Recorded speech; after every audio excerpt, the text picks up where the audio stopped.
मुकेश बचपन से ही भानपुर में पला बड़ा था। मुकेश जब छोटा था उसके दादा दादी का देहांत हो चुका था। अब वह अपने पुश्तैनी घर में उसकी पत्नी के साथ रहता था। कई सालों से उसके माता पिता शहर में काम करते थे। गांव के लोग मुकेश को शांत स्वभाव का मानते थे। सोचते सोचते अर्जुन गांव की आखिरी गली तक पहुंच गया। शाम अब रात में बदल चुकी थी और हवा में हल्की ठंडक घुल चुकी थी। कुछ ही देर बाद उसे सामने मुकेश का घर दिखाई दिया। पुराना 2 मंजिला मकान, ऊंची दीवारें, लकड़ी का बड़ा दरवाजा और बरामदे में जलता हुआ पीला बल्ब। अर्जुन कुछ पल वहीं खड़ा रहा। इतने वर्षों बाद वह अपने पुराने दोस्त से मिलने जा रहा था। फिर उसने जाकर दरवाजा खटखटाया और तभी अंदर से कदमों की आवाज आई। कुछ सेकंड बाद दरवाजा खुला। सामने मुकेश खड़ा था। दोनों कुछ पल तक एक दूसरे को देखते रहे। फिर मुकेश के चेहरे पर बड़ी सी मुस्कान आ गई। अरे अर्जुन, सच में तू है या ये मेरा बहम है? क्यों, भूत समझ लिया था क्या? नहीं यार, बस यकीन नहीं हो रहा, इतने साल बाद अचानक सामने खड़ा है। कई सालों की दूरी जैसे एक पल में खत्म हो गई। मुकेश उसे अंदर ले गया। घर अंदर से काफी बड़ा था, लेकिन अजीब तरह से शांत भी। कमरों में पुराना फर्नीचर रखा था। दीवारों पर समय की छाप साफ दिखाई देती थी। मुकेश अर्जुन को अपने कमरे के अंदर ले गया। भाई, मैंने सुना था तू शादीशुदा है, लेकिन घर में तो लगता है कोई नहीं है। हाँ भाई, तूने सही सुना है। मेरी पत्नी और बच्चे उनके गांव गए हुए हैं। इतनी बड़ी सुनसान घर में तू अकेला रहता है? नहीं भाई, अकेला नहीं, बीवी बच्चे कल आ जाएंगे। और मेरा गांव में कुछ काम था, इसलिए मैं जा नहीं पाया। जो हुआ अच्छा हुआ, तुझसे बहुत दिनों बाद मुलाकात हो गई। अर्जुन को अब थोड़ा अजीब सा महसूस हो रहा था, लेकिन इतने सालों बाद मिले थे, इसलिए बातों का सिलसिला रुकने का नाम ही नहीं ले रहा था। मेरा गला जैसे सूख रहा है, क्या मुझे एक गिलास पानी मिलेगा? अरे ये कोई पूछने की बात है? तू यही रुक, मैं पानी लेकर आता हूं। यह कहकर मुकेश अर्जुन के लिए पानी लाने चला गया। रात के करीब 1 या 2 बज चुके थे। कमरे में एक अजीब सा गंध महसूस हो रहा था और तभी खिड़की से किसी औरत की रोने की धीमी आवाज सुनाई दी। ये कैसी आवाज थी? अर्जुन धीरे धीरे खिड़की के पास गया। उसने चारों तरफ नजरें घुमाया, लेकिन उसे घना अंधेरा के सिवा कुछ नहीं दिखा। तभी उसे पीछे से आवाज आती है। अर्जुन! उसके पीछे मुकेश खड़ा हुआ था। अरे भाई, तेरे चेहरे पर ये 12 क्यों बजे हुए? कुछ नहीं, ऐसे ही, बस थोड़ा घुटन सा हो रहा है।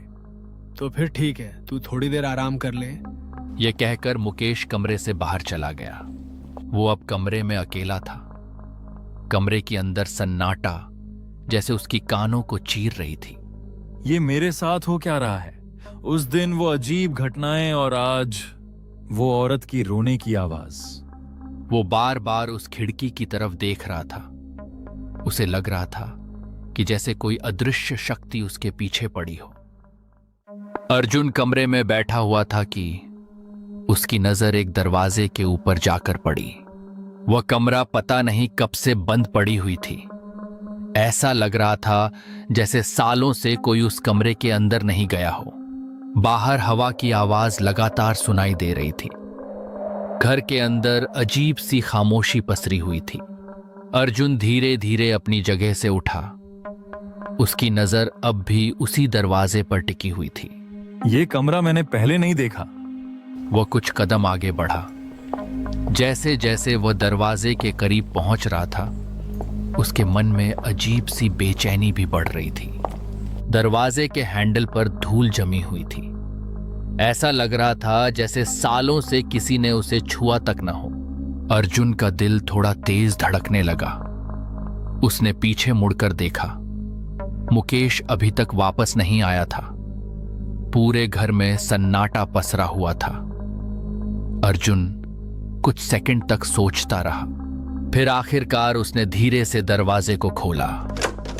जैसे ही उसने अंदर कदम रखा, वह कुछ पल के लिए हैरान रह गया। कमरे की दीवारों पर दर्जनों पेंटिंग्स टंगी हुई थीं। अर्जुन ने थोड़ी राहत की सांस ली। उसे अच्छी तरह पता था कि ये पेंटिंग्स मुकेश ने ही बनाया है, क्योंकि मुकेश को बचपन से पेंटिंग बनाने का बहुत शौक था। स्कूल के दिनों में भी वो हर समय कागज और रंग लेकर बैठा रहता था। शायद ये मुकेश का निजी कमरा था। अर्जुन धीरे धीरे कमरे के अंदर आगे बढ़ा। जमे हुए धूल को साफ करके अर्जुन बार बार से पेंटिंग्स को देख रहा था।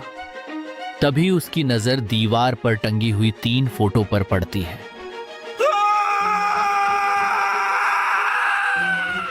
कमरे से अर्जुन की भयानक चिख की आवाज आती है।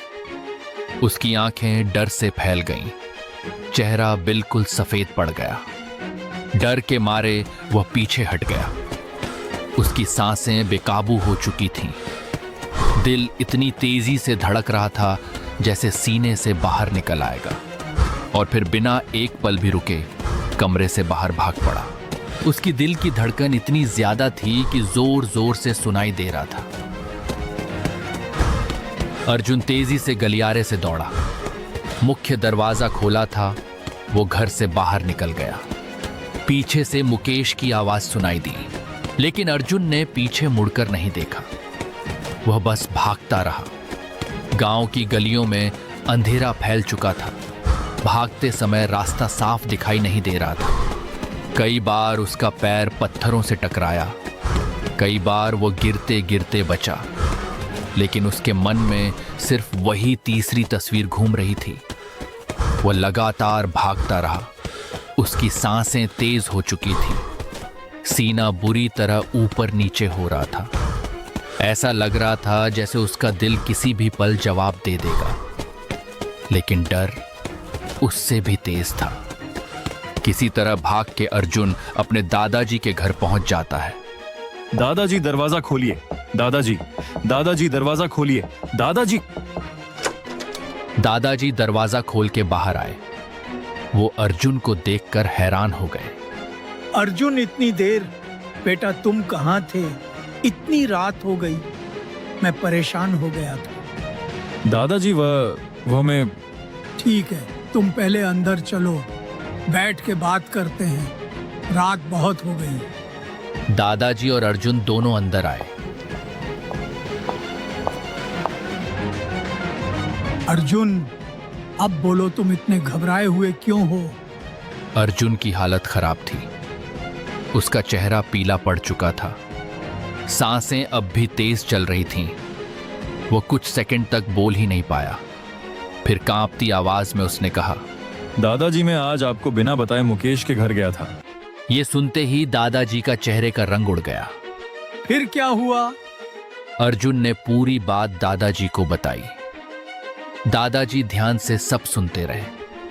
उनके चेहरे का रंग धीरे धीरे बदलने लगा। कुछ पल बाद उन्होंने धीमी आवाज में पूछा, लेकिन तुमने तो बताया नहीं, वो तस्वीरें किसकी थीं? दादाजी, और मैंने जब ऊपर की दीवार को देखा,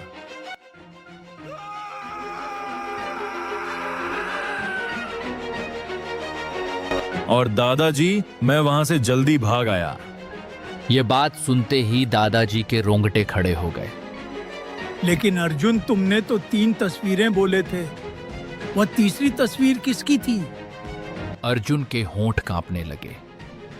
उसने कुछ बोलने की कोशिश की, लेकिन उसके मुंह से आवाज ही नहीं निकली। उसकी आंखों में वही डर फिर लौट आया। वो बस खाली निगाहों से दादाजी को देखता रह गया, जैसे तीसरी तस्वीर को याद करते ही उसकी बोलने की ताकत खत्म हो गई हो। दोस्तों, यहां तक वीडियो देखने के लिए धन्यवाद। अगर आप आगे की कहानी जानना चाहते हो कि अर्जुन वो तीसरी तस्वीर में क्या देखा या वह तीसरी तस्वीर किसकी थी, तो चैनल को जरूर सब्सक्राइब करके रखना।